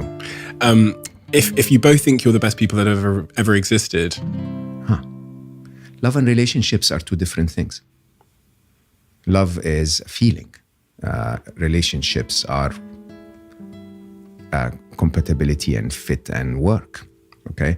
And progress and projects and and partnerships and lots of things. Relationships. So in the book I'm working on, I actually have a section about finding love and a section about keeping love, right? Because they're not the same thing. And Nibel and I, she's the most amazing woman ever. And, at least from what she gave me in life, I will eternally be grateful. Everything that I am, any comment that I said today was discussed one day with Nibel, right? Her spirituality, her wisdom, her love made me who I am, okay? And you can't kill that because you no longer want to sleep together. Do you understand this? You can't be that stupid to take all of those beautiful relationships and just say, okay, that's it, we're separated, we don't want to talk, right? The thing is, I believe that love is short-lived, okay? I believe that Nibel and I had to fall in love 6 times over the 28 years, because we both changed every single time. So she was my college sweetheart. We had that amazing, puppy love and wonderful romantic relationship and so on. And then we get married. And then she becomes a different person and I become a different person. And you suddenly go like, where's my sweetheart? Okay? And you have a choice then, either to walk out and say, I'm going to go look for my sweetheart. Or in our case, we go like, oh my God, she's gone, that sweetheart. But my God, this one is so cute. I love that one, right? And we fell in love again and again and again, 6 times. Until our paths went literally opposite ways after Ali, where my path went into, okay, I'm going to write a book and tour the world and do more of what I do. And her path went into, okay, it's time for me to start focusing on my own life. I want to, focus on my own business, focus on my own stability. I don't want to travel the world like a maniac. And it became difficult. It became difficult to go back every 2 weeks when we haven't met and feel guilty that I have not been there for her and she hasn't been there for me. And so one day we sat down, we spoke, we hugged, literally hugged, and then, said, okay, maybe it's time to try another experience. And then we went back to the same home and spent another week together. And then I left. And it's beautiful. It's beautiful as it is. I think, we still carry each other's credit cards and we still, manage our investments together. And there is total trust and total, understanding. And we still, parent Aya, our daughter, together. And it's wonderful. It's just that romance is one part of the different melody of loves that you can feel for someone. Such a beautiful level of maturity and I guess love. Yeah. Yeah, of course. Yeah. And you should meet her. I think it becomes easier if you understand how she is. So, pandemics. Let's talk pandemics. From rough to pandemics. Yeah. I mean, this is exactly what I felt when I was reading about your stories. Such a diverse range of topics that in so many beautiful ways intertwine and are influenced by each other. I read that you, in a recent sort of news article that had just come out, I think in the last couple of weeks, that you feel that we're currently engaged in a productivity pandemic. We're engaged in many pandemics. The truth is that we are focusing on the silly ones. What is the real one? The real one is artificial intelligence, no doubt. Why? Because it's here to stay and evolve and become bigger and bigger and bigger and influential in ways that we have not even started to consider yet. COVID is here to come and go. For someone that doesn't know what artificial intelligence is, which is a lot of people, yeah, probably more than 95% of the listeners of this podcast, what is artificial intelligence? Great question. So the reason for Scary Smart, my book, is entirely around that there are so many people out there that have no clue that they have interacted today, whatever time of the day it is for you, wherever you are, whatever you do in life, you've already interacted with 10 to 12, 15, 20, maybe 50 artificial intelligences that are all smarter than you. That's the truth of our life. Artificial intelligence, there was a turning point in the history of technology where before which all technology was programmable. So it was simply a tool that extended the capability of humanity. Okay, you can't hammer a nail with your hand. You use a hammer. You can hammer a nail with the hammer, and the hammer will do exactly what you tell it to do. Okay, beyond the turn of the century, we've discovered something that's called deep learning, and deep learning allows machines to learn on their own. We don't understand how they learn. Developers that write the code don't even understand how they learn, but they develop intelligence. They become able to make autonomous decisions based on intelligent observations and a sense of their environment and the sense of the conditions that surround them. And they make those decisions on every specific task we've given them better than humans.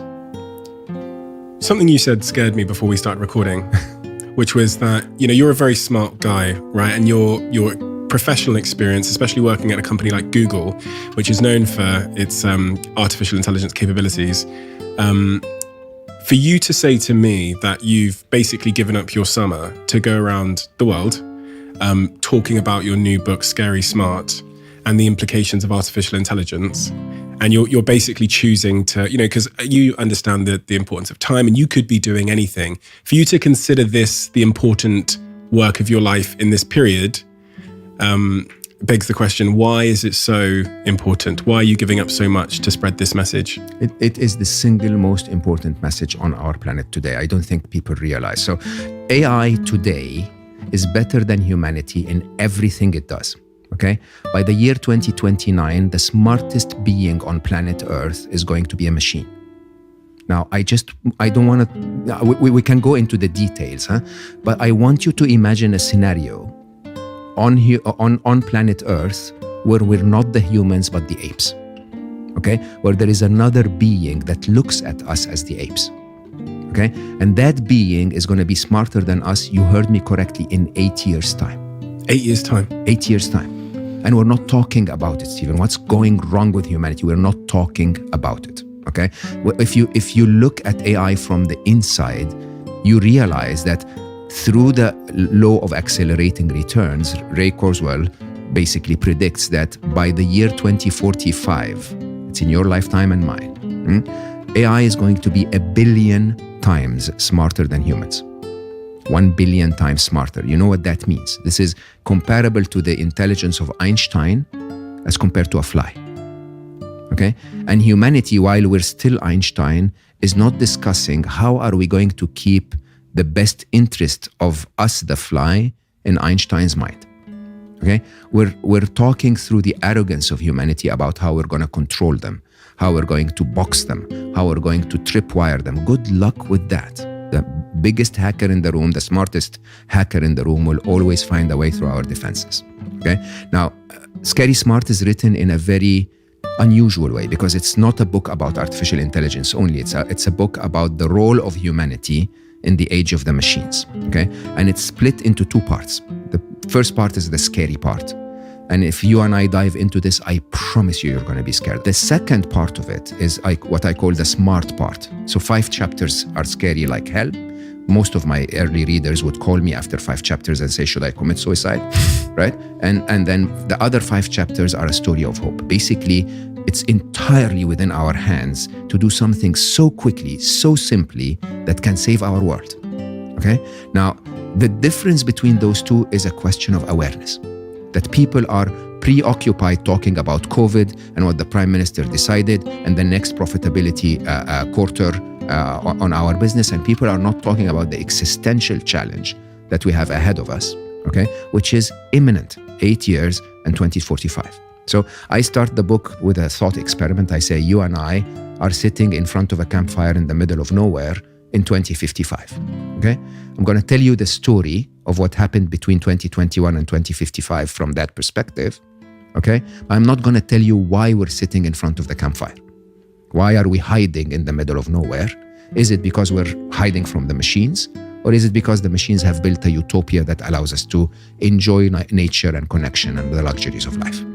Right? And the difference between them is really straightforward. The difference between them is what you and I and everyone listening, not the developers, not the government, okay? Not the regulators, what you and I and everyone listening are going to teach those machines. Because those machines don't learn from their developers the minute they're out there. They learn from your swipes on Instagram. They learn from your retweets. They learn from your fights, your arguments, from this conversation. And if we don't shape up as humanity, at least some of us, enough of us, those machines will magnify the essence of what we are today as humans. And that's not really pretty. Are you optimistic about this? I am 100% optimistic. Okay? And it's a great question to start with. I believe eventually, we're going to end up in a utopia. Whichever way. Let me explain. We humans have been able to create this amazing setup that you and I are sitting in to record and communicate with the world because of our intelligence. But we've also destroyed the planet because of our limited intelligence. So, we found a way to create a supply chain that can supply Mo with a slice of watermelon right around the corner in a supermarket because we're intelligent. But we could not be intelligent enough to not use single-use plastic. We created mobility because we're intelligent, but we could not be intelligent enough to stop burning fuel to kill the planet, right? It's our limited intelligence that is the hindrance of humanity. And AI is surpassing our limited intelligence very quickly, to the point that it will get to the ultimate form of intelligence. And what's the ultimate form of intelligence? The ultimate form of intelligence is the intelligence of life itself. It's the intelligence of abundance, where AI would see no reason to crush the fly. You know how life is. Life will say more flies, more antelope, more tigers, more poop, more everything. Let's just let's have more of everything, and everything will thrive. This is where AI will get 100%. I have no doubt about that. The challenge is the journey from here to there. Do we want that journey to be smooth and straightforward and wonderful, or do we want to hit bumps on the way? And if we don't want to hit those bumps on the way, it's not about their intelligence. It's about their ethics. It's about the ethics of the machines. And that's a very, very important conversation. They're no longer machines. They will develop a code of ethics. They are independent. They're sentient in every possible way. And and this is truly the core of Scary Smart, is an explanation that we're no longer building computers. This is not the programmable technology of the turn of the century. This is autonomous, it is independent, it is intelligent, it evolves, it procreates. Oh, that's terrifying. It is terrifying, and we're not talking about it. For anyone that doesn't know what procreates mean, basically creates more of itself, I guess. Yeah, it replicates. We humans, we take a 9-month cycle. If we find the right person and we're in the mood, they take microseconds to create 700 million copies of themselves if they wanted to. Can I ask a really specific question? Because whenever we go into this conversation around machine learning and AI, people think of it as robots sort of like marching down the streets with guns, because we've seen that's the image we've had portrayed to us in movies like Terminator and such. That's never going to happen. Okay. So what is the realistic practical threat? So let's just take that moment, that point for a minute. One of the most interesting part of AI being sentient is that it has agency. Okay, and that agency is available through robotics, whether that's a humanoid walking down the streets, and there are many killing robots being created as we speak. Okay, in the U.S. Army and in the Chinese Army and so on. But that's not the challenge. The agency they have is over your mind. And that's what most people don't understand. Let me give you a simple example. My daughter loves cats. So when I swipe on Instagram Reels, I look for cats, send her as many as I can, good ones. And then when she sends me back a smile, my life is made, right? Through that process, one time, I realized that one of the types of Reels on Instagram is people playing rock solos. I'm a junkie for rock solos. And so I clicked on the first one. It was a very talented young woman holding a serious metal guitar and playing some Metallica something or whatever. I was like, man, that's amazing. I clicked like.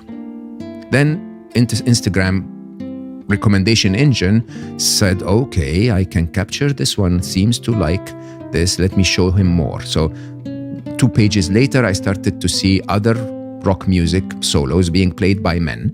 They played songs I didn't like, so I swiped away.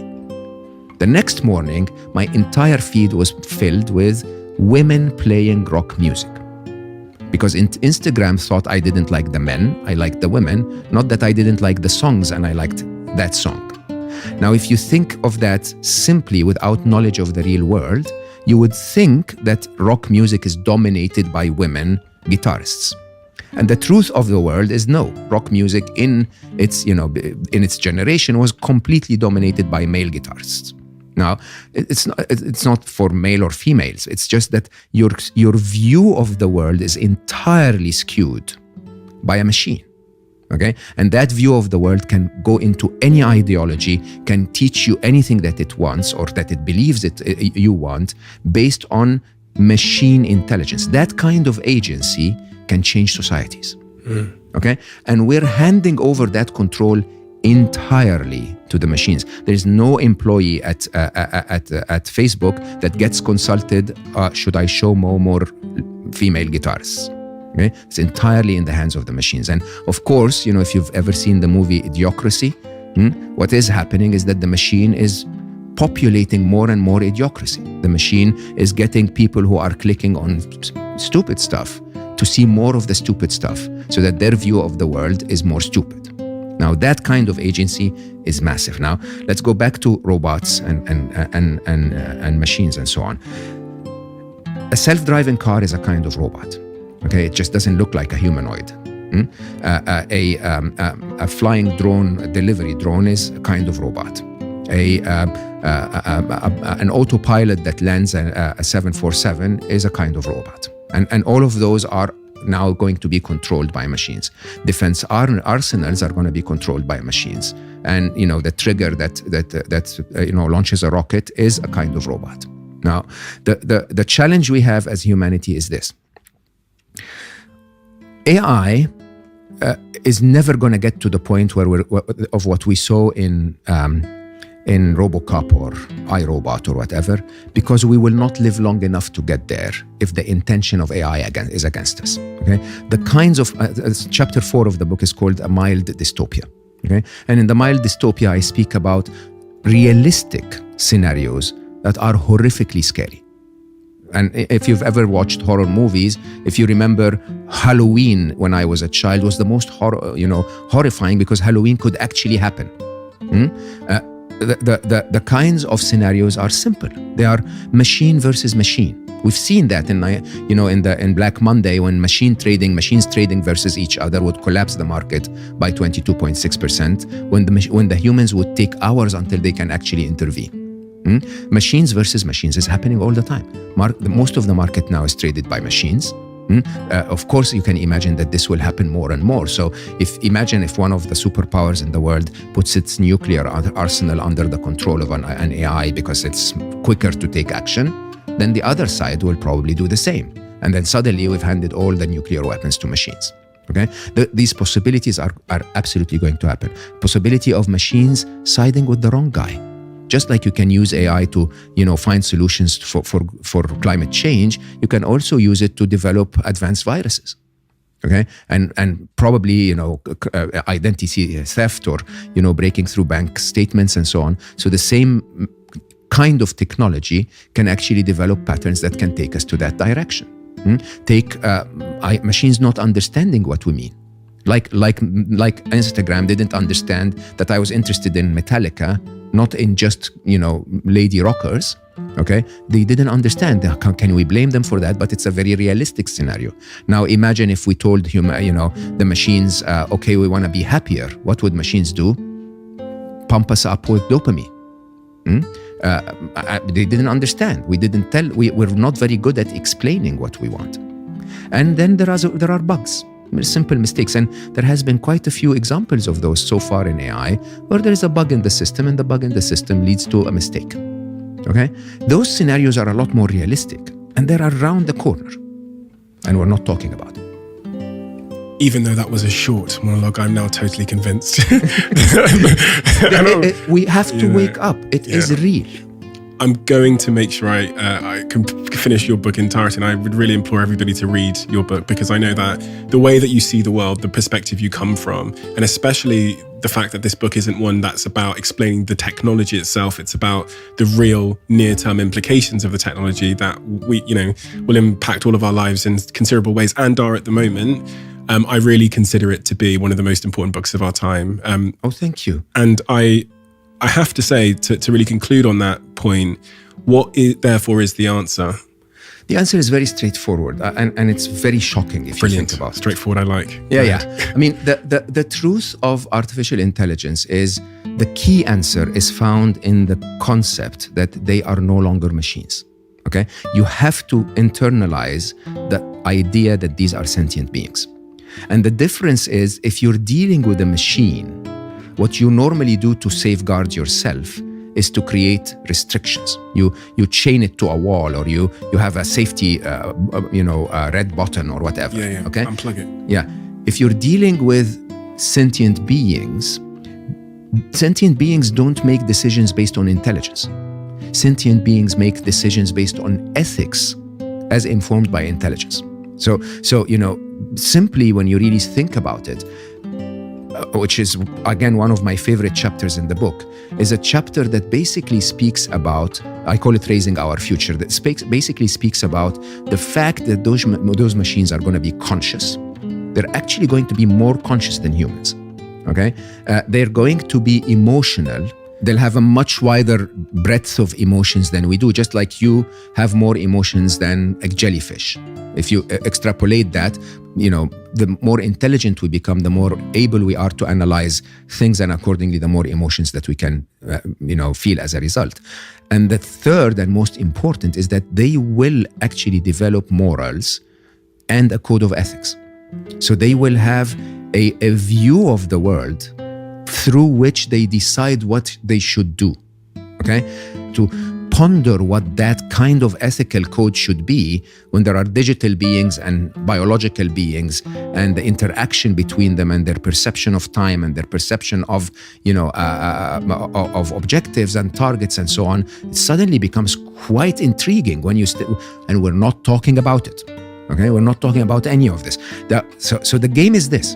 The game is, if they're going to make their decisions as sentient beings based on ethics, how do you raise a sentient being that is ethical like you raise a child? The answer for me is that you and I, swiping on Instagram and tweeting, we need to find ways to show the machine that humanity is not represented by the scum of humanity, but is represented by the top of humanity. And most people, when I tell them this, they go like, oh man, we're in trouble. Humanity sucks. No, humanity does not suck. I apologize. Humanity is an amazing, amazing, amazing being when it's defined by its top.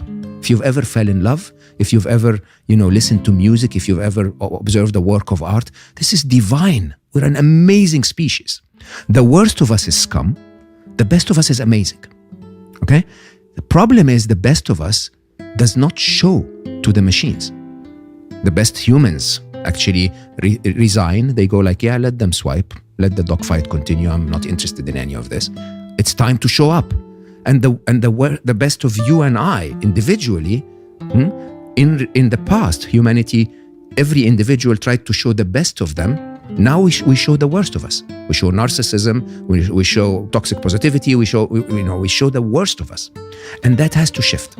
So my answer is very straightforward. For the machines to become amazing teenagers in 10 years' time, we need to become amazing parents today. And that's truly the answer, the only answer I could find. And I promise you, Elon Musk said that in his interview with Joe Rogan. He said, the threat of the machines is comparable to the threat of nuclear weapons. And I have lobbied, I have tried to tell the world not to go there. But it's going to happen. It's inevitable. I call them the three inevitables. The machines, AI will happen. It will be smarter than us. Okay? And some mistakes will happen on the path. It will happen. But we could influence it as good parents. You and I and everyone. And it doesn't have to be everyone, by the way. We need 1%. We need to instill doubt in the minds of the machines that we are not the worst of us. We are the best of us. The example I always give is when Donald Trump used to tweet. The first tweet is Donald Trump. The second tweet is insulting the president. The third tweet is insulting the guy number one. And the fourth tweet is insulting all of them. The machines are creating patterns. They're saying, okay, the second guy doesn't like the president, and all of humanity likes to insult each other. Yeah. Okay? Can we have 7 tweets inserted in there that are respectful? Yeah. Can we show the machines, instill doubt in the minds of the machines so that they look at the world and say, oh my God, Hitler was horrible. But Hitler is not all of humanity. As a matter of fact, most of humanity resents that. Most of humanity believes that this is wrong. Mommy and daddy are good beings. The only problem with this podcast is that it has to come to an end at some point, honestly. Honestly, just absolutely mind blown. And the really remarkable thing about you is you're able to explain very complex ideas in relatable ways. So that whole time, you didn't lose me once. It's also because of your great passion on these subjects, and you can tell very passionate you're about fighting those topics. battles that you sincerely care about. And I just hope that if we are to become better parents with whatever help we need from the big tech companies, well, I mean, you're saying that it's more of a reflection of who we are. That day in 2055 where we're sat around that campfire, it's because we've chosen to go there for a meditation retreat as opposed to escaping the sentient beings that are controlling our lives. And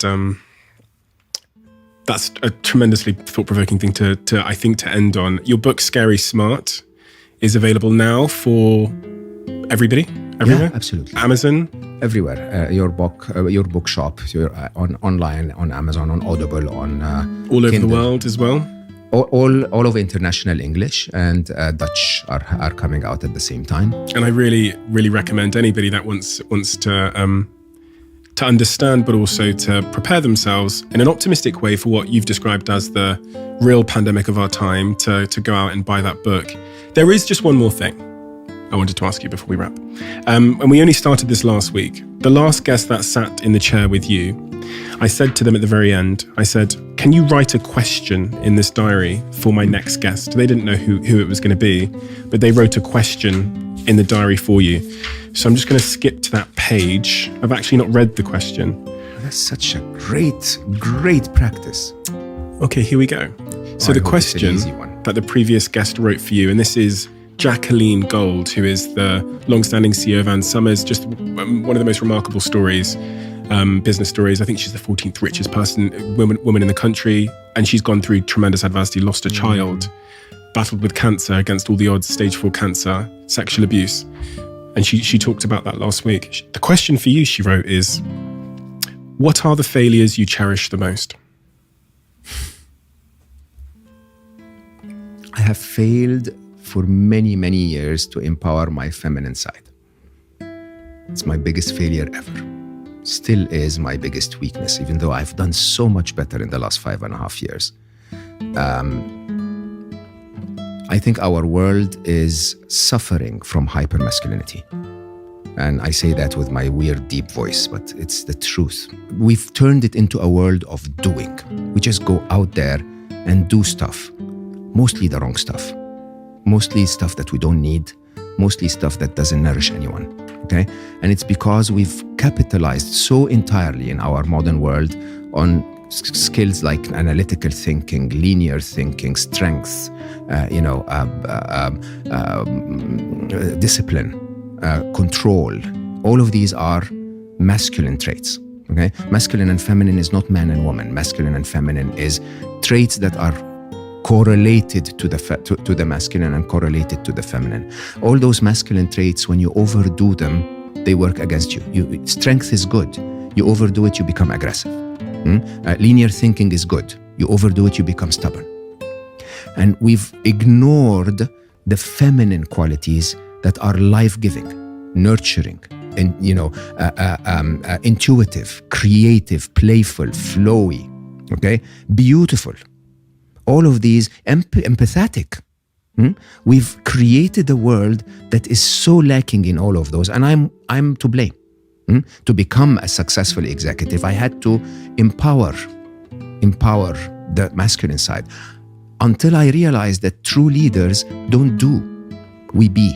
And being is what the feminine is about. Our humanity is on the wrong side of being. We're not showing our good sides. We're not able to nourish, life give, care. We're not able to. And I had most of my work is a very confusing marriage between sometimes what is physical and measurable and concrete and mathematical and what is not physical. Sometimes I have to ponder topics like death and spirituality and so on. And one morning I woke up 5.5 years ago and I heard my left brain tell me, that's it. That's as far as I can get you. Without being able to connect to all of being, to go outside that shell of me versus the world, which is the masculine, we're not going to go anywhere further. If there is anything that I have failed miserably to do was to do that early enough. And if anything, our world is failing to do is to embrace that side. Sadly, as we empower women today, we force them to become masculine. We force them to become competitive. We force them to become tough because the way the game is played is that way. We should empower the feminine. And it's so funny when you really think about it. Even someone like Steve Jobs or Gandhi, who are men in their biology, they succeeded because they empowered their feminine. Steve Jobs' creativity or appreciation of beauty or empathy for the user needs, that's what made him Steve Jobs. Being obnoxious and annoying, that's what took away from it, the masculine side. And it's about time that the world wakes up to this. When we raise the machines, by the way, going back to Scary Smart, are we going to raise them to be masculine geeks? Or are we going to raise them to be life-giving? And I think really this is the biggest failure ever. For me, and I think for all of our society. Oh, fuck. That was really powerful. It's true. And it's so true. And you know true. what? I was thinking that whole time. My girlfriend is in Bali at the moment, and she's been talking to me extensively about being more in touch with the feminine and what they call, yin, which is, the Absolutely. yin and yang energy. So it all rang very, very true. And I think you really helped me make sense of all that in a very, again, relatable, understandable way.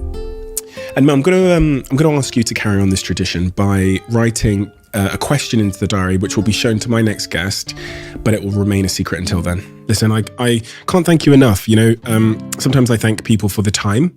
I think I want to thank you for the lessons that you've taught me in this conversation that will really make my life a lot better. And, the thing is as well is I sit here every week imparting what I know. So long after you walk out of this door, because you've left me with those lessons, I'm going to spend the rest of my life on this podcast talking about them. Great. As I do. And also talking about your book, right? So there's a couple you. of guests that I encounter and I just spend the next 10 years of my life just battling on. Thank you. So, but you're one of those really, really profound people. And I understand, we said this before we started filming, but my manager, Don Murray, when he started on the first week of his job here, and he started learning about the podcast, he said to me, you got to get this guy called Mo on. He's Google X. And I was like, I don't, I hadn't had the name. You're the man. I'm grateful. And he kept saying it. And then it wasn't just him. And this is where it got really sort of reinforced. Other people were coming on the podcast telling me that I had to get you on over and over again. And you hear this name 3, 4, 5 times. You think, fucking hell, okay, there's something that I need to, there's definitely something I need to do. And then, someone in our team said, oh, Mo's in London. Yeah. So we had to reach out, and I'm so deeply grateful that you came. I'm so grateful that you did. I'm really grateful for the time that you gave me and the opportunity to share some of what I'm pondering. It's not right, but it's really worth thinking about. And it's a great thing you're doing for the world by sharing that. Honestly, I don't say this, I don't gas my guests up like this, but it is really of tremendous value. And, I want to thank you from the bottom of my heart. Thank you. If you liked this video, please subscribe to the channel, give it a thumbs up, and share the video with your family and friends so that they too will be able to benefit from this information. Thank you for watching, and we look forward to seeing you soon with another video.